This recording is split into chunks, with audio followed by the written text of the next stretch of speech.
This is the face of resistance, the broken shell of a human repurposed into something useful. This is what happens when the rules are not followed and humanity forgets its place. Yes, our benefactors offer a range of corrective measures for insubordination, but compliance is also rewarded. Rebellion is not limited to simply disparaging the Combine or acting against its interests. On this tour, we'll explore the many forms it takes and the consequences that follow. In this world, at this time, with what is offered, we have to ask, is it worth it?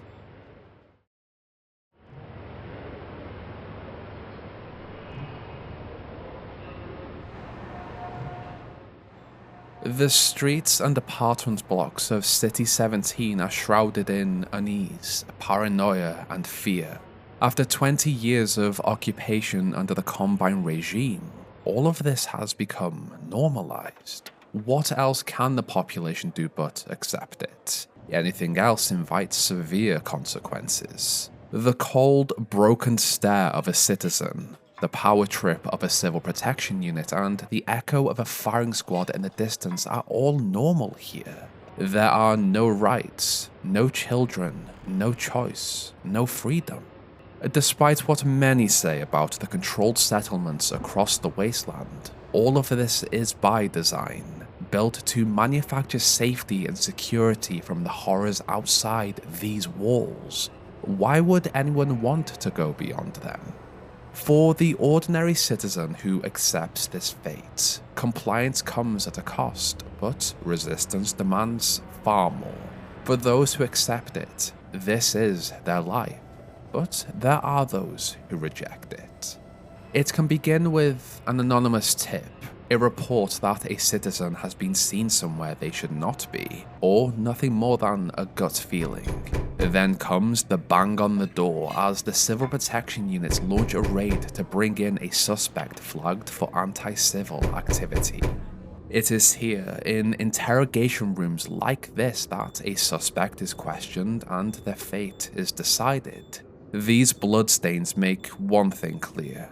What happens in these rooms is brutal, but for those with nothing to hide, the pain is only temporary, and they are released back into the city. For those flagged for resistance activity, however, this is only the beginning.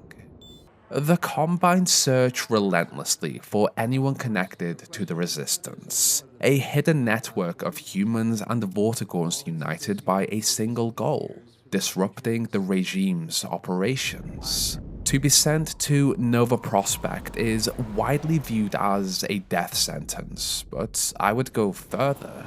It is a fate worse than death. Suspected citizens are sealed inside prisoner pods, loaded onto razor trains and transported to the depot of this Combine stronghold. From there, each pod is assigned its place within the prison until its occupant is questioned further. This former prison has become something sinister. Human and Vortigaunt prisoners wait in silence for their turn, and what makes it worse is that many already know the horrendous fate that awaits them: stalkerification. To become a stalker is a punishment the Combine reserves for the most defiant of humanity. These creatures, believe it or not, were once human. I suppose they still are, biologically, but now they are little more than living machinery. So, how does one actually become this?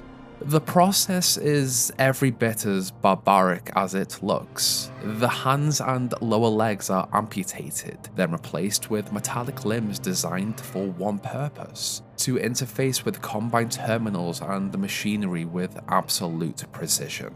Efficiency is all the Combine care about. They take a human body and keep adapting it, stripping away anything unnecessary until it functions better as a tool than it ever did as a person. Even the face is not spared. A metal plate is bolted over it, and behind that shell, where their eyes used to be, high-powered welding lasers are implanted. tiny pinholes allow the beams to fire on command, turning the Stalker into something that cuts, welds, and operates machinery. While the body is being reshaped, the mind is broken down just as thoroughly. Severe psychological conditioning wipes away identity, memory, and everything that once made them human. What remains is absolute compliance. They lose themselves completely. There is something horribly ironic in that. These people were brought in for defiance, only to be remade into perfect submission. For maintenance, like any good tool, the Stalker is stripped down to only what the Combine deems necessary. These drone workers are built to labor in isolation across the wasteland, so speech serves no purpose. Their ability to speak is taken away, most likely through the removal of the larynx or vocal cords, leaving them with nothing but pained grunts. Food is treated with the same cruelty. Because they are expected to work unsupervised for long stretches, the digestive tract is removed and replaced with a gastric port, through which a Combine-designed nutrient mixture keeps them alive and operating. The result is a body reduced to its barest function, withered, vulnerable, and left with just enough muscle and fat to hold together. And with no need for reproduction in this new form of existence, that ability is, permanently taken from them. The threat of becoming a Stalker is a powerful deterrent. They exist only to serve, deployed across the planet to labor in Combine strongholds until they are no longer useful. And while we are on the subject of transformation, it raises a darker question. How does the Combine know the human body so well? I suspect that when they arrived on this planet, they began experimenting on humans almost immediately. Not to understand us, but to learn how to cut us apart, reshape us, and turn us into something more useful to their empire. We see the results of that process elsewhere. In Striders, in dropships, even in imprisoned Vortigauns, living things broken down and repurposed to serve the Combine.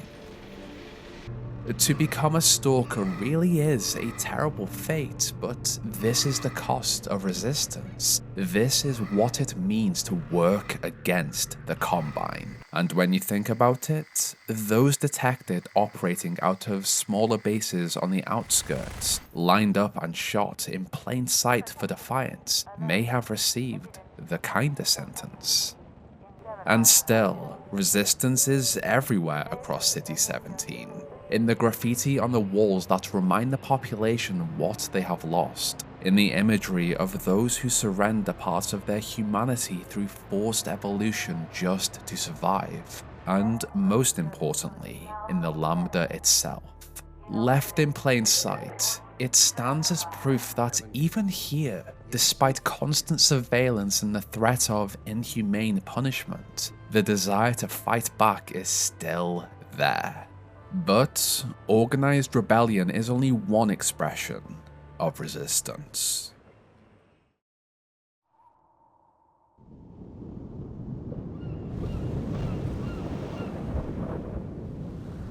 The land outside of City 17 and the rest of the Combine-monitored settlements is hostile. The population is warned of the dangers beyond these towering walls, but for some, life within them is too constricting, and given the rare chance, some escape into the wasteland, blind to what waits for them out there. Freedom, in some sense, does still exist outside, but it comes at an extreme cost, not from the Combine, but from something else. The Resonance Cascade, a tear in space caused by Black Mesa, not only brought the Universal Union to Earth, but also tore an entire ecosystem from Zen and dropped it into ours. As that alien life spread across the planet, it disrupted Earth's natural order, while the Combine continued adapting the planet even further to serve their needs. Out there, however, safe havens do exist, or at least they did. Ravenholm was one of them. When our benefactors discovered this old mining town was full of resistance members, they did not ready their dropships, Striders, or Overwatch Elite soldiers. They instead packed launchable shells to the brim with headcrabs of every variety and bombarded the town. Over the following hours, the resistance town of Ravenholm tore itself apart.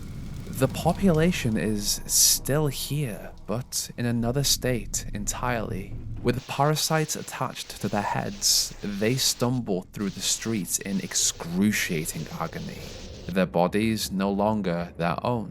All they can do is cry out in pain as they wander helplessly. To be Ravenholmed is terrible. Ravenholm may not even be the first town or the last to suffer that fate.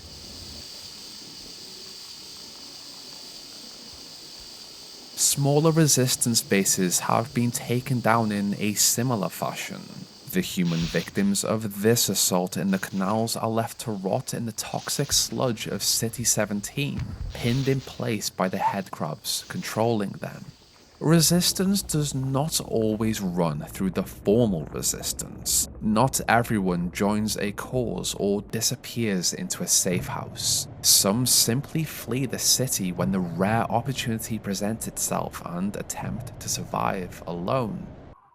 The creatures displaced from Zen had to adapt to a world that was not their own. And in the years since, with little human or Combine interference, they have claimed entire regions for themselves. These are things born from nightmares, and the habitats they occupy are just as unforgiving.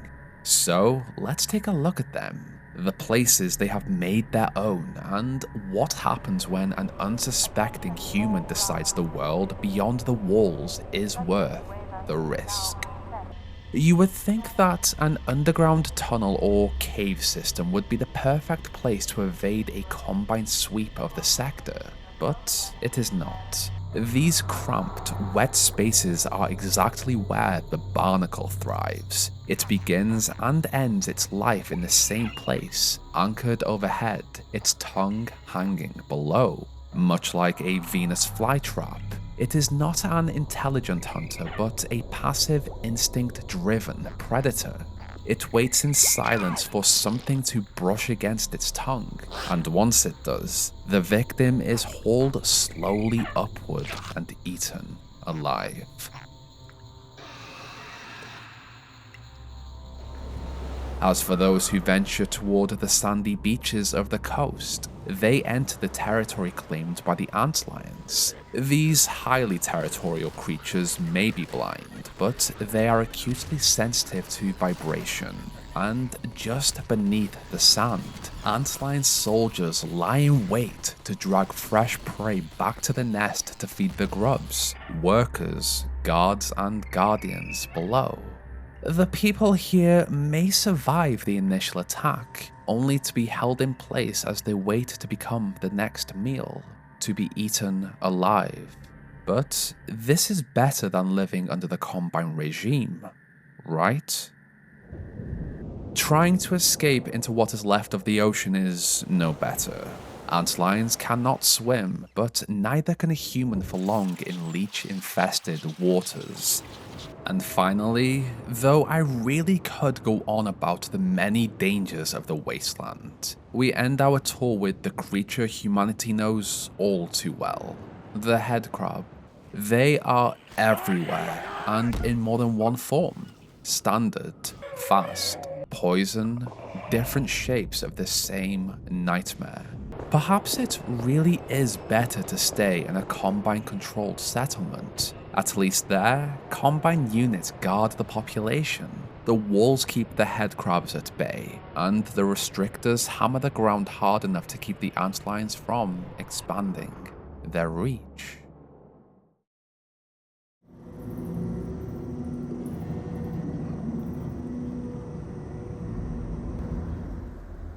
Within City 17, there is an entire section sealed off from the rest. The quarantine zone is a region consumed by Xenian growth, and despite their best efforts, even the Combine have been unable to slow its expansion. Although cut off, some humans and Vortigaunts have still managed to find a way inside. It is a place mostly unmonitored by the Combine, its streets eerie and frozen in time. Only a handful of people have likely passed through this station or crossed this plaza in years since the evacuation, while life elsewhere in the city continues without it. Entire blocks have been left to rot behind sealed boundaries, and to cross the wrong street or enter the wrong building is often a death sentence. The Combine, of course, have tried to reclaim this place through the deployment of hazard workers, but those efforts rarely end well. Xenian life is invasive, hostile, and relentless. And so, for some, this became a place to hide. Some may have remained during the evacuation, believing life here was preferable to life in the main city, while others may have slipped inside later in search for life beyond Combine oversight. Across these abandoned blocks, barnacles cling overhead, headcrabs stalk the streets, zombies wander aimlessly, and Xenian plant life waits to twist the careless into something else. And yet, scavengers still manage to live here, mostly. They know what this place is, and some have even worked out ways to survive it. This one, for instance, Larry, has made himself a spiked helmet, a perfect defense against a leaping headcrab or a barnacle, provided of course he goes up headfirst. These buildings, hotels, zoos, tunnels, and more are home to pulsating vines, snappers, and spores that spread this aggressive growth even further across the zone.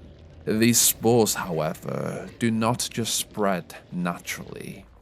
When mixed with something biological, they twist it and mutate it. These headcrabs have developed hardened shells as a result of that exposure, making them far more difficult to kill.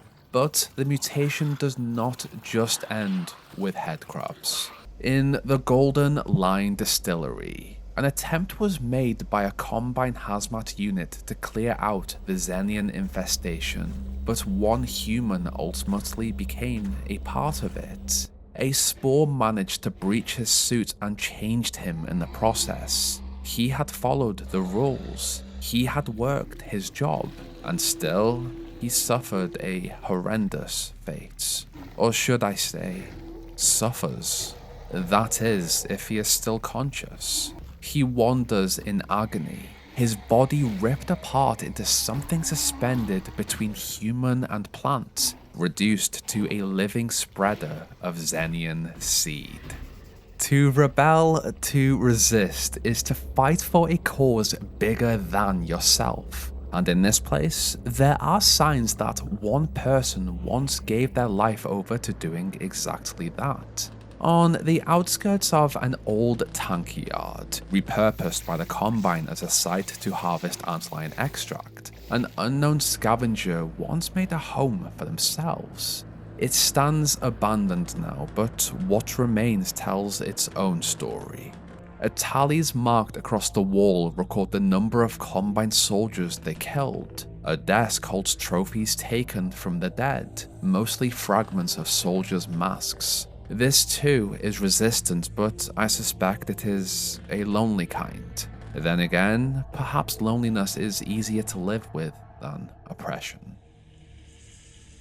The scavengers who chose to enter the deadly quarantine zone may live beyond the constant scrutiny of the Combine, but they do so at the risk of a horrifying death every day. Even so, choosing this over obedience in its own form is rebellion.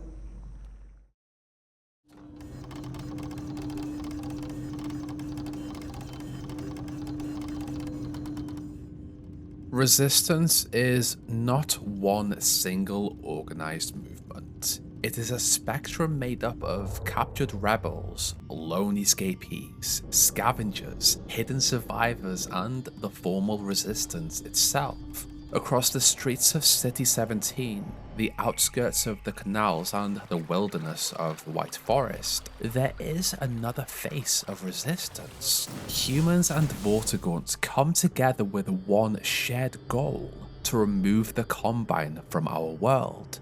This documentary has explored what can happen when someone resists, but this is not Combine propaganda, nor is it fear-mongering over the awful fates that await those who step out of line.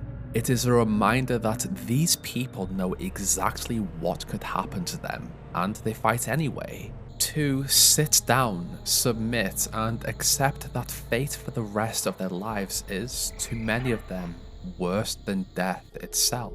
And so, under Dr. Eli Vance, they work in the shadows despite the risk, trying to secure a brighter future.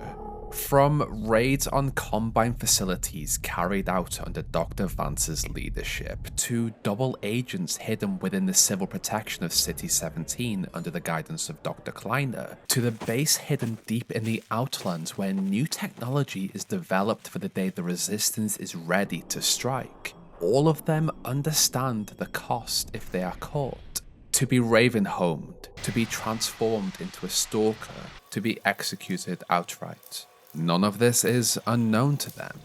That is the true cost of resistance. Under the Combine, it is horrific, costly, and often fatal, but surrendering your freedom, identity, and humanity is worse. The Combine's manufactured version of safety is built on terror, control, mutilation, and dehumanization.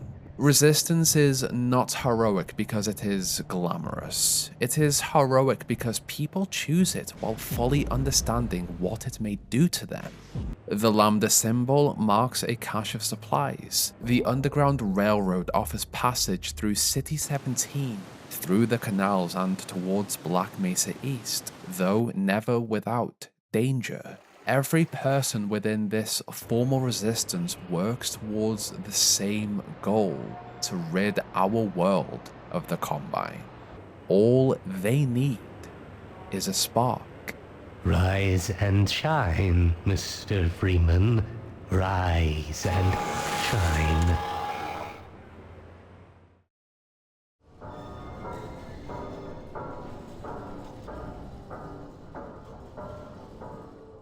With these updated Half-Life videos, I really wanted to go into basic concepts but with a deeper lens. Resistance is such an interesting concept, and Half-Life displayed how different people and groups rebel in different ways. Not everyone is a fighter, and bad things can still happen even if you comply. I have so many more areas, chapters, and ideas to explore. This week's thumbnail was once again painted by Chick. I struggled with two concepts for this one: to focus solely on the Stalker or show the human aspect. I actually haven't chosen which one while recording, so you'll see which one was picked, obviously.